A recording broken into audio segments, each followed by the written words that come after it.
January Sunday duality. Awareness disrupted by a wolf and its attention, concentration, and focus on are too much right and not enough left okay for intelligence? Are $2 enough for weed easy to buy? The all-time greatest hits for Nirvana in a city where Jimi Hendrix played his guitar on a recording called Voodoo Child. When Lady Gaga sang the national anthem and a young African American planet Earth poet spoke about a promised land, Mr. President, former Commander-in-Chief Barack Obama speaks about on page 84 now.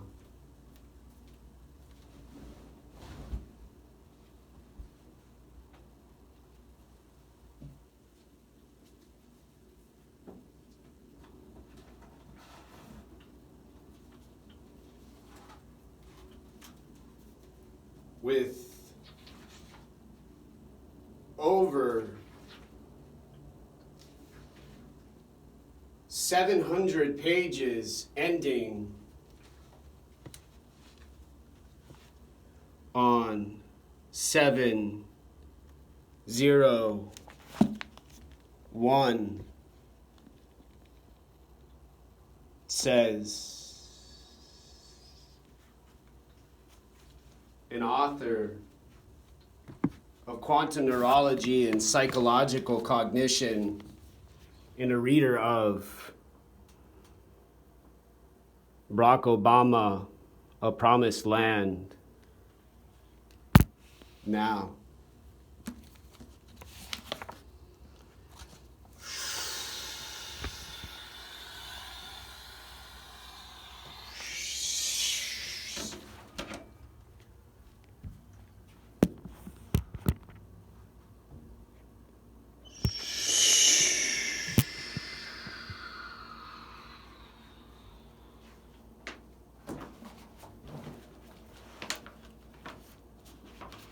when I voted for Barack Obama when I attended Western Washington University, we all yelled hope and change. And I read flags. And I read The Audacity of Hope about dreams of my father and Inn or a Holiday Inn or an American Inn or a Super 8 film I watched when I learned about Abbas Kiarostami and A Taste of Cherry. I learned from a professor, Kaveh Asghari, who would shop in a grocery store where he said Barack Obama bought his food on his way to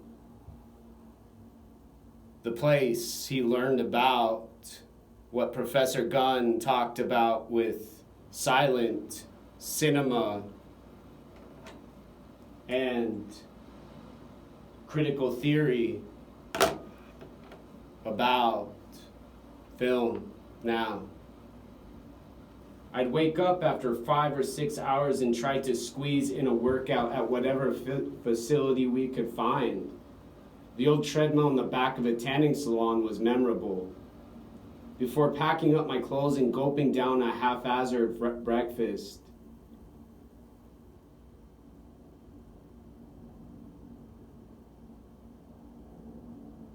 before hopping into a van and making fundraising calls on the way to the first town hall meeting of the day. Before interviews with the local newspaper talked about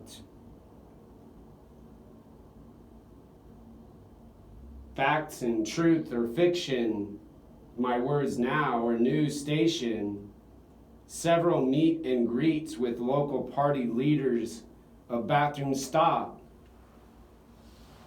and maybe a swing by a local eatery, and the United States Marine Corps code talkers from World War II, and Navajos now.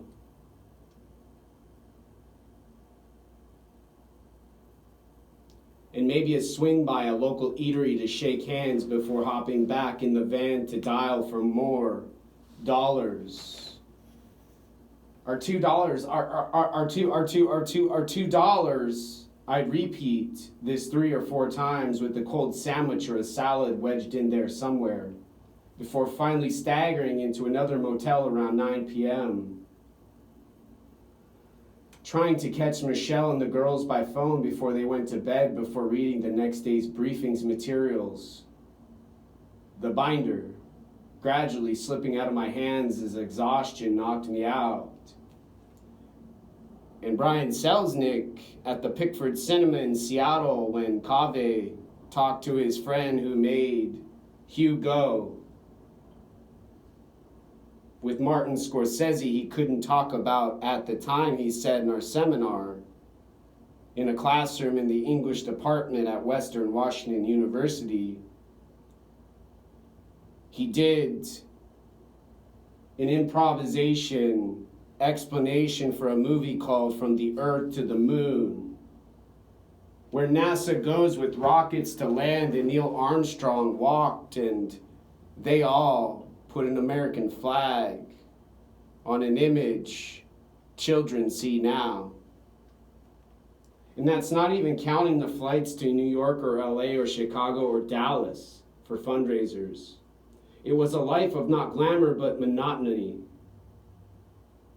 And the prospect of 18 continuous months of it quickly wore down my spirit. I'd staked my claim in the presidential race, involved a big team of people, begged strangers for money, and propagated a vision I believed in. But I missed my wife. I missed my kids. I missed my bed, a consistent shower, sitting at a proper table for a proper meal.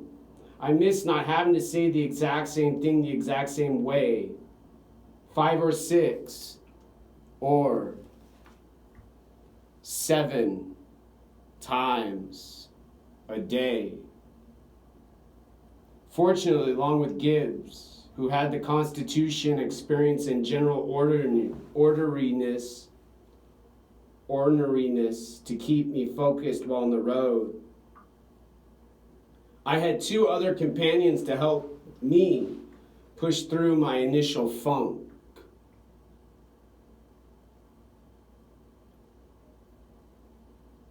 The first was Marvin Nicholson, a half-Canadian with an easy charm, unflappable demeanor, in his mid-30s, and a towering 6'8". Marvin had held a variety of jobs from golf caddy to bartender at a strip club before landing work as John Kerry's body man 4 years earlier. It's a strange role, the body man, a personal assistant and a jack of all trades responsible for making sure that the candidate has everything he or she needs to function, whether a favorite snack or a couple of Advil,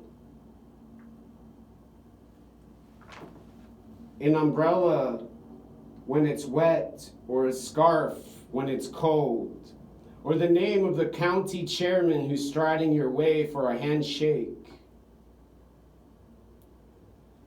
Marvin operated with such skill and finesse, he'd become something of a cult figure in political circles.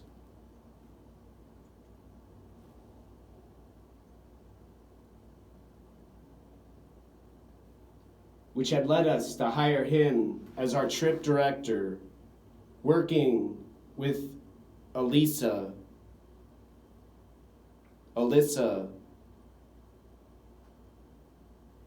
and the advanced team to coordinate travel and make sure I had the appropriate materials and keep me at least close to on schedule.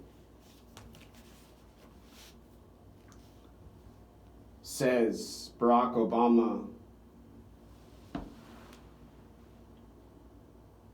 on page 84 of A Promised Land now.